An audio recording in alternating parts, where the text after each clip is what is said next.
Cuman sayangnya orang sini Amarawi mah pada apal, ngerti mah kagak. Bener. Wah, tadi lagi selawat kayak orang bener. Pakai sedih-sedih ya Nabi. Malaikat di belakang lagi ketawain. Tai leding.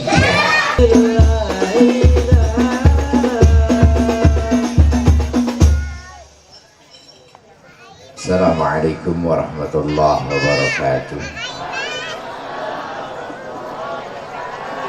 Alhamdulillahilladzi qad awjada min nurihi nuran bihi ammal huda sabaqal awal lima fil wujudi bi asriha fal kullu minhu bil haqiqati mubtada. Asyhadu an la ilaha illallah wa ashhadu anna muhammadan abduhu wa rasuluhu la nabiyya ba'da. Allahumma fasalli wa sallim wa karrim wa azim ala sayyidina wa habibina wa syafi'ina wa maulana Muhammadin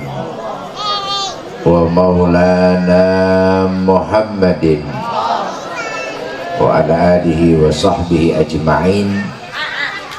Subhanaka la ilma lana illa ma 'allamtana innaka antal alimul hakim. Amma ba'du, faqad qala Allah ta'ala fil Qur'anil Karim. A'udzu billahi minasyaitonir rajim. Bismillahirrahmanirrahim. Laqad kana lakum fi Rasulillahi uswatun hasanah. Shadaqallah wa shadaqa Rasulullah sallallahu alaihi wasallam. Para alim ulama yang kita muliakan, ya jurusan yang kita hormati, wabil khusus Sahibul Bait Ustaz Abdul Somad, jamaah sekalian yang mudah-mudahan kita semua dimuliakan oleh Allah Subhanahu wa taala. Alhamdulillah, dengan izin Allah, malam ini kita kumpul dalam rangka memperingati lahirnya manusia besar yang dibesarkan oleh Yang Maha Besar. Dialah baginda Nabi kita Muhammad sallallahu alaihi wasallam. Mudah-mudahan nanti di yaumil kiamah kita semua akan mendapatkan syafaatnya. Amin ya rabbal. Bapak Ibu sekalian, kalau nggak salah tahun lalu saya di Majelis Talim depan. Ibu ya? Betul. Berarti saya nerangin kelanjutannya aja dah. Lagi-lagi kita harus waspada. Yang sering saya katakan, tak kenal maka tak sayang maka tak cinta. Bohong orang kalau belum pernah ketemu, belum pernah ngeliat, tahu-tahu demennya. Pernah ketemu Nabi? Pernah ngeliat Nabi? Nah, kok bisa cinta? Ibu bapak jangan cinta sama nama. Nama Muhammad bukan satu, ribuan. Kalau cinta sama nama Muhammad, orang yang kita nggak kenal, saya khawatir cinta kita kecasar.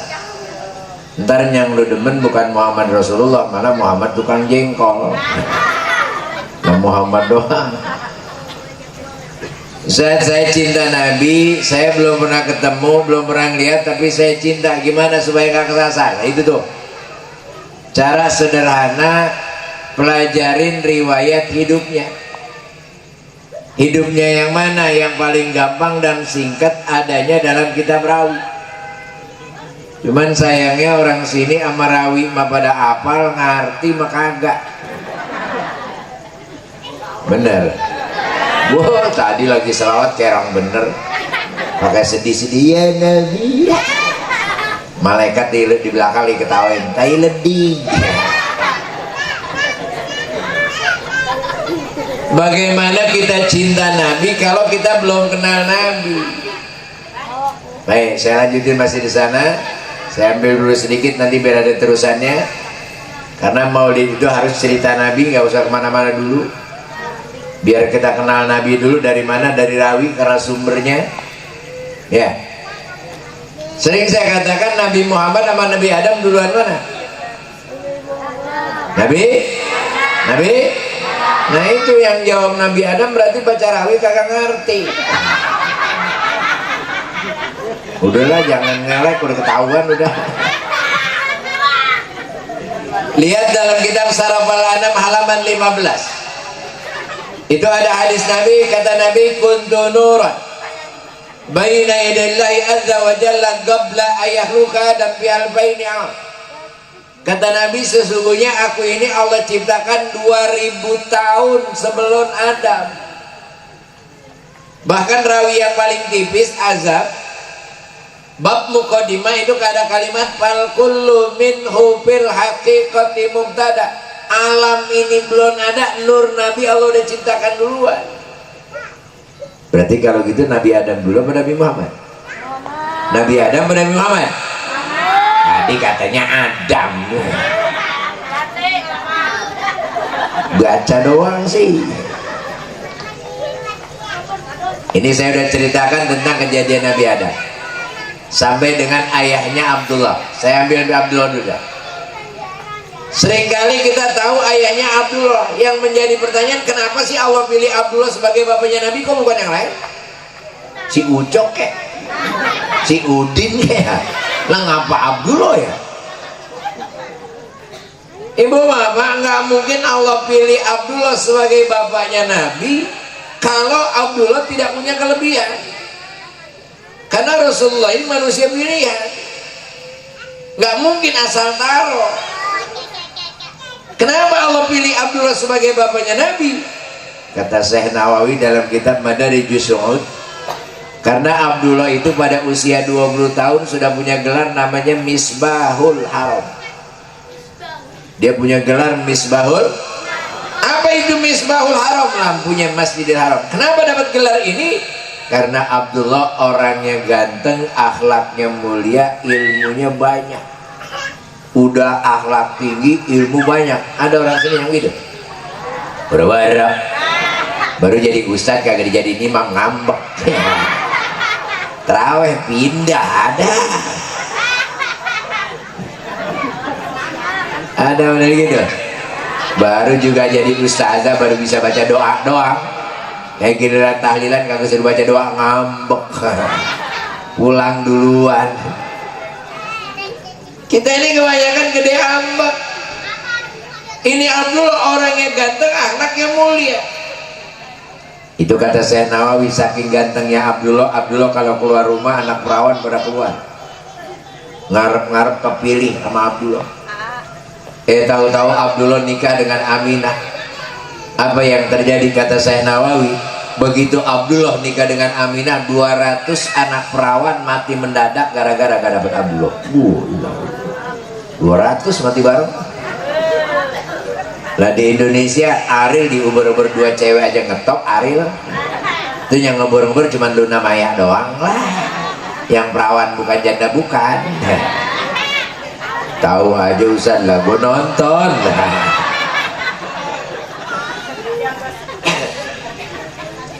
Kenapa Allah pilih Aminah sebagai ibunya Nabi, kok bukan yang lain? Ternyata Aminah itu punya gelar Aminatus Sifah. Apa itu sifah? Artinya bersih. Maksudnya apa? Kata saya Nawawi, itu Aminah dari mulai nenek moyangnya dipelihara oleh Allah sampai dengan Aminah belum pernah terkena perzinahan. Jangankan zina, kata saya Nawawi, dipegang laki-laki yang bukan muhrimnya aja belum pernah. Kayak anak perawan sini, kayak Ruslan tadi ngomong, saya alhamdulillah anak perawan sini mah nggak ada yang dicolek laki-laki, belum pernah dicolek. Cuman kalau dibukain rada sering, ya cuma makan cendol nggak pakai kelapa, perut cendol punya bapak itu. Baik, saya cerita hamilnya dah. Ada dalam kitab Rawi halaman 16 itu ada hadis Nabi an Abdullah bin Wahab, kunna nasma'u ana Aminah yaqul. Kata Abdullah bin Wahab, saya pernah dengar Aminah ngomong begini, ketika aku menghamili Muhammad Rasulullah, wala alaman wala siqal, kagak ada tanda-tanda hamil, kagak ada beratnya. Lah lucu ya, kalau tambah darah kira-kira tambah berat gak? Ibu yang ngerasain hamil tambah berat gak? Ini luar biasa. Aminah bilang saya tanda hamil aja kagak ada, apalagi beratnya kagak ada. Yang bisa menjadikan tanda saya hamil apa? Anna inkarat haidatu, saya tahu haid saya berhenti. Yang kedua, malamnya saya mimpi didatengin oleh malaikat. Kata malaikat, Aminah, kau ngerti nggak kau lagi ngandung siapa? Lah nggak tahu. Engkau sedang mengandung manusia yang paling mulia, namanya Muhammad Rasulullah. Dan mana ada orang hamil kagak ada beratnya? Kok bisa Ustaz? Nggak bisa. Nah, bagaimana ceritanya? Ah, kita lihat rawi. Dia rawi tiba. Hakimun azhara badi'u hikamihi wal ajaib fi tarkibi hadhil ghawalib khalaqa mukhan wa adudan wa lahman wa jildan wa sa'ran fi mu'taribin min tarakib mimma indafiq yakhruju min baini sulbi wa taraib. Allahumma salli wa sallim wa ashraf as-salati wa taslim ala sayyidina wa nabiyina Muhammadin ar-raufur rahim. Allahumma salli wa sallim. Ketika Allah yang maha adil ingin menciptakan Rasulullah Sallallahu Alaihi Wasallam, apa katanya? Allah ciptakan ghalib. Apa itu? Ghalib, ghalib maknanya klise. Anak sekarang nggak kenal klise kali ya? Ibu bapak dulu kenal klise nggak? Yang foto belum dicetak, benar? Itu kalau klise kan cuman lebarnya 1,5 cm, lebarnya 2 cm, kecil banget. Tapi itu klise udah ada semua kan? Rambutnya ada, benar? Badannya ada, benar? Belum dicetak doang, tapi udah ada belum di dalamnya? Kira-kira ibu kalau begitu nyetak gede nggak? Bisa nggak tuh klise yang 1 cm jadi gambar yang bener 2 meter? Bisa nggak? Bisa, orang dicetak, bener? Dari klise dicetak bisa jadi 2 meter nggak? Begitu 2 meter berat nggak? Nah sekarang saya mau tanya, bapak ibu kalau ngantongin klise berat apa kagak? Kata Allah, ketika aku menciptakan bayi Muhammad, ku ciptakan klisenya. Dalam klise itu sudah kuberikan ada rambutnya, ada darahnya, ada kulitnya, ada otaknya, cuman bentuknya klise. Wajar nggak kalau nggak ada beratnya? Wajar nggak ada beratnya? Nah kalau kita mah emang darah di kantong perut loh, gimana kagak berat? Benar. Luar biasanya, karena dia klise nggak ada rasanya, tapi dia sudah berbentuk manusia cuma dalam gambar doang.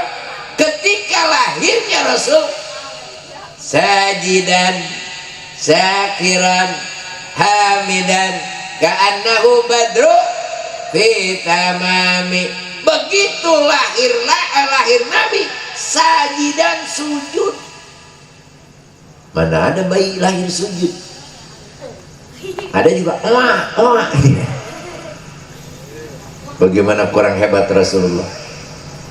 Dan di saat dia lahir, Masya Allah, fahtazal arsu abrisara wazdadal kursi haibata wa waqara wamtaradis samawati anwara waqadjatil malaikatu tahlilan wa tamjidan wa istighfara. Subhanallah,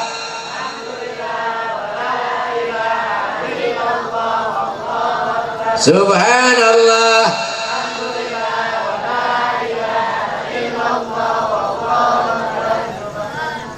Ini makanya lagi ngaji rawi biar pada paham rawi. Begitu Nabi mau lahir, aras goyah, langit ngeluarin cahaya. Bapak ibu perhatiin, ini kayak istimewaan Rasulullah. Kata dalam rawi diba, itu langit ngeluarin cahaya. Ibu bapak pernah ngelihat langit ngeluarin cahaya? Matahari. Yang ngeluarin cahaya? Matahari. Pernah nggak langit ngeluarin cahaya? Hanya sekali-kali ya ketika Rasul mau lahir, itu langit pakai ngeluarin cahaya. Wamtalatis sama di anwar. Begitu Nabi lahir ke dunia, wa qalat tuyur wal wuhus an urabbituhu. Nabi lahir, yang berantem binatang buas sama burung pada berantem. Apa kata burung? Ya Allah, izinkan kami para burung untuk memelihara bayi Muhammad. Kami bawa terbang dia. Gak akan ada manusia yang bisa nyolek, karena kami bawa terbang. Kata singa sama yang gede-gede, ya Allah, kami aja dah raja rimba. Kalau kami raja rimba yang rawat Nabi Muhammad, gak bakalan ada manusia yang berani nyolek. Kata malaikat, kami ya Allah, kami lebih berhak karena kami tidak punya dosa. Kami yang berhak untuk merawat Nabi Muhammad. Kata Allah, hei binatang buas, burung, malaikat, tanpa kalian, kata Allah, aku bisa gedein bayi Muhammad. Nggak pakai lu dah. Bener? Bisa nggak Allah membesarkan Nabi Muhammad? Bisa, sangat bisa. Tapi kalau Allah qad iradati, sudah kutentukan sejak ajali bahwa yang merawat bayi Muhammad adalah Halimatu Halimah. Kalau kita kenal namanya Halimatu Sa'diyah ya, tapi di dalam rawi namanya Halimatu Halimah. Yang merawat bayi Muhammad nantinya adalah Halimah yang hatinya lemah lembut. Hebat nggak Rasulullah, Bu? Laulaka ma khalaqta aflak. Kalaulah bukan karena engkau ya Muhammad, dunia ini nggak aku ciptakan. Ibu bapak tahu Lailatul Qadar? Apa manfaatnya malam Lailatul Qadar yang di bulan Ramadan? Lebih baik dari 1000 bulan, betul? Malam Lailatul Qadar itu kalah dengan kelahiran Nabi. Kenapa? Kalau Nabi nggak lahir, Lailatul Qadar kagak ada. Bener nggak kira-kira? Kalau Nabi nggak lahir, Quran kagak ada. Kalau Nabi nggak lahir, perempuan kagak ada. Kenapa? Makanya sering saya bilang, yang kudu bangga adanya maulid bukan laki-laki, perempuan. Kenapa perempuan? Sebab dulu sebelum Nabi lahir, perempuan kagak ada harganya. Betul? Setiap bayi lahir perempuan langsung dibunuh. Kenapa? Makanya zamannya dinamakan zaman jahiliyah. Apa itu jahiliyah? Apa itu jahiliyah? Bodoh. Emang orang Arab bodoh? Orang Arab dari dulu pinter-pinter. Yang pertama bikin kapal laut orang Arab. Yang belajar ilmu perbintangan orang Arab. Lah kenapa Arab dibilang jahiliyah? Ternyata orang Arab dibilang bodoh bukan karena teknologi. Orang Arab dianggap bodoh karena orang Arab dari dulu kalau bininya ngelahirin anak perempuan dia kagak demen. Setiap bayi lahir perempuan langsung dibunuh. Dia nggak demen kalau bininya ngelahirin anak perempuan, padahal bininya ya bego namanya. Segitu doang begonya itu. Lah bini perempuan nggak demen perempuan. Coba andai kata Nabi nggak lahir, semua bayi perempuan dibunuh, abis dah perempuan dulu kagak barang ngatur. Lah kira-kira sekarang ada kita nggak? Lah kagak, kalau laki semua mau beranak dari mana? Masa keluar dari bun-bunan? Benar. Makanya alhamdulillah dulu mah perempuan nggak ada harganya. Alhamdulillah ada Nabi, perempuan diangkat derajatnya, benar. Sampai kata Nabi, al jannatu tahta aqdamil ummahat, sorga berada di bawah telapak kaki ibu. Sorga di kaki, sorga di kaki. Boleh saya nanya, Bu? Bu, boleh saya nanya? Kalau surga di kaki ibu, kira-kira nerakanya di mana? Di kaki bapak.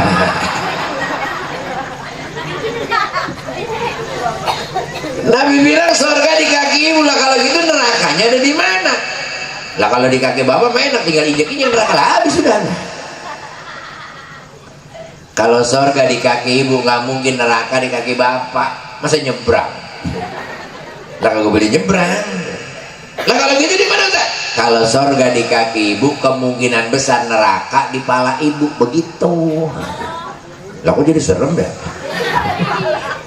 Kok jadi serem Ustaz? Emang begitu Bu, kalau yang murah ada di bawah, otomatis yang mahal naik ke atas. Kalau yang mahal ada di atas, otomatis murah ke bawah. Kalau yang mahal ada di bawah, otomatis yang murah naik ke atas. Kayak ibu-ibu beli kudungan 15.000, naruhnya di mana? Pala. Beli sepatu 100.000, naruhnya di mana? Lah mahalan mana sepatu mau kudungan ya? Kalau yang mahal ada di bawah, otomatis yang murah naik ke atas. Kalau surga di kaki ibu, kemungkinan neraka di pala. Maksudnya apa? Maksudnya begini, ternyata perempuan itu gampang ke surga, gampang ke neraka, begitu. Ke surga gampang, perempuan mana ke neraka juga gampang. Ibu pengen yang mana Bu? Pengen gampang ke surga? Benar. Cius. Ini apa? Kata Nabi ini, ayyama imra'atin matat wa zawjuha radin dakhala al-jannah. Wanita yang bagaimana saja, kalau meninggal dunia suaminya ridho, pasti masuk surga.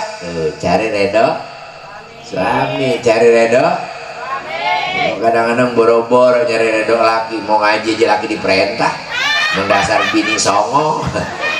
Mau ngaji laki diperintah, bang ayo mau ngaji bang, tapi jangan lupa ya ntar kalau hujan jemuran akatin begini. Ada yang model begitu, ada model begitu coba. Ustaz, dan bagaimana istri yang solehah? Ini kata Allah Bu, bukan kata saya. Cuma nerangin doang. Ini kata Allah, lil muttaqina mafazah hanaika wa a'naba wa kawaiba atraba wa ka'san dihaqa la yasma'una lagwan wala kidzaba. Ciri-ciri istri solehah yang pertama, wa kawaiba atraba. Kawaib itu maknanya perawan. Atrob, mohon maaf, buah dada yang baru tumbuh. Maksudnya apa? Istri yang solehah sekalipun sudah tua, di hadapan suami bagaikan sweet 17. Kalau kata Nabi, idza nazarta sarratka, kalau dilihat laki selalu enak dipandang. Gitu. Di sini kan perempuan pada terbalik. Kalau giliran kondangan aja cakep. Giliran tidur sama lakinya masalah kayak kucing kecebur. Mana laki mau betah di rumah? Kondangan mah hebat banget, bener. Pakai baju yang baru, wow, buka aja lemari cari baju yang baru yang bagus buat kondangan. Kondangan mah baju yang baru yang bagus, giliran tidur melakinya masalah, mana kau utang lain sebelah. Sebelah kiri deng-deng tuh sudah peniti ya.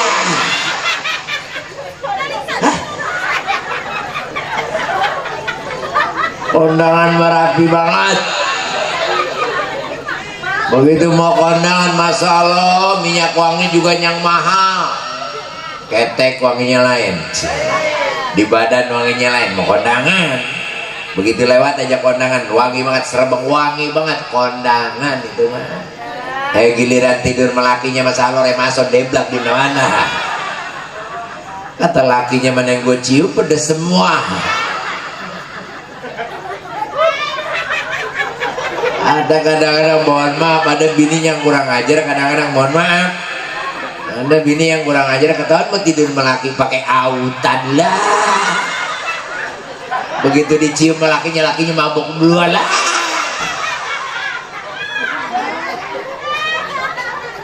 Kondangan mah hebat banget. Apalagi Ustaz? Yang kedua, wakasan dihaqa. Apa itu kasan dihak? Gelas suami jangan sampai kosong. Bukan artinya gelasnya kosong isiin, gelasnya kosong isiin lah kembung lagi minum dulu. Apa itu kasan dia? Suami sarapan pagi Bu, temenin. Di sini kan perempuan pada belagu. Pagi-pagi bikin kopi, taruh di meja, bodo amat lu minumnya kagak dia. Ngaku lu ayo. Usah ngapa belagu amat sih bakal ditemenin. Kita kan repot. Kalau perkara repot mah kalau dibiasain nggak repot. Emang apa kalau kayak ditemenin? Sebab kalau pada perempuan kayak tadi bikin kopi langsung ditinggal, dilarang oleh Allah. Kenapa? Tuh bini seolah-olah menghina suami, makanya dilarang. Lah menghina dari mana Ustaz? Bu, saya tanya Bu, kalau ada kopi, ada kue ditaruh di pojokan, kemudian ditinggal, namanya apa? Sajen. Sajen makanan siapa? Setan. Berarti suami ibu kurang ajar. Ajaran Islam masih sederhana.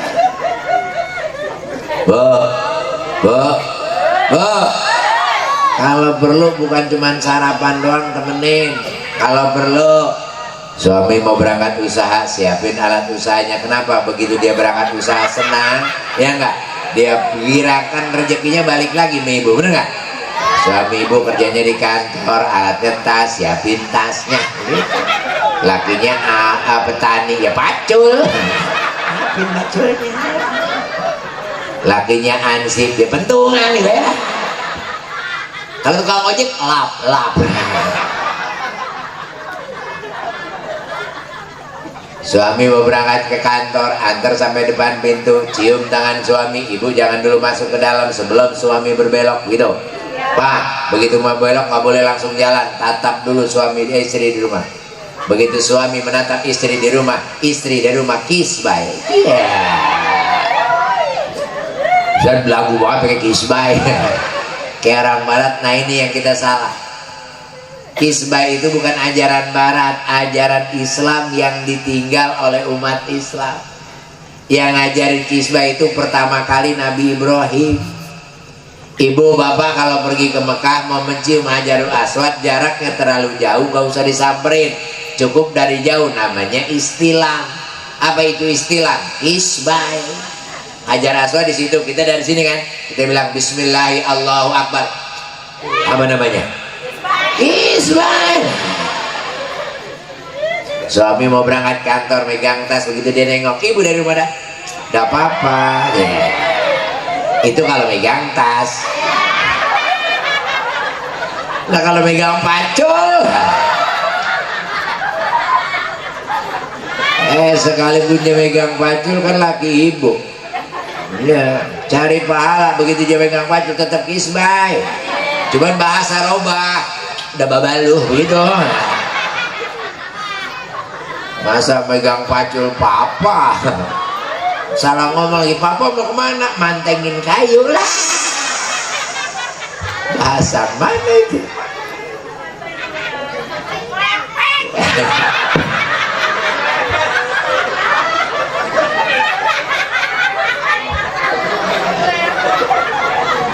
Dua, apalagi kalau pengennya jadi istri soleha, didik anak menjadi anak yang soleh dan Ibu bapak sering saya bilang, sebenarnya kita punya anak apa sih yang kita harapin?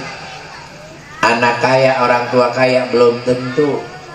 Anak senang, orang tua senang belum tentu. Benar.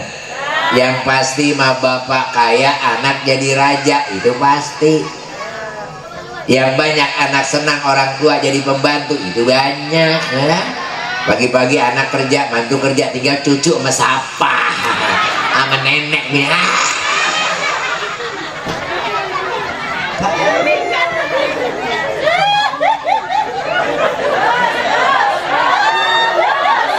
Makanya jangan salah, Bu.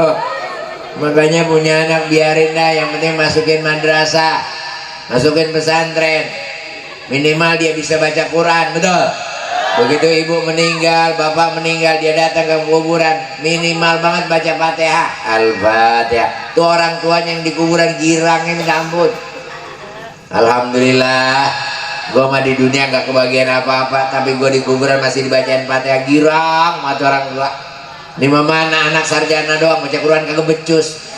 Giliran maknya meninggal, datang ke kuburan bawa kembang 3 bungkus, air mawar 2 botol, ya bangga banget. Nyampe kuburan ngoren, habis ngorek buka bungkusan kembang, ngomong di atas kuburan, mama cuman ini yang dapat saya sampaikan ya, kembang doang buat apa? Jangankan 3 bungkus 2 truk lu siramin kuburan malu kagak bakalan wangi.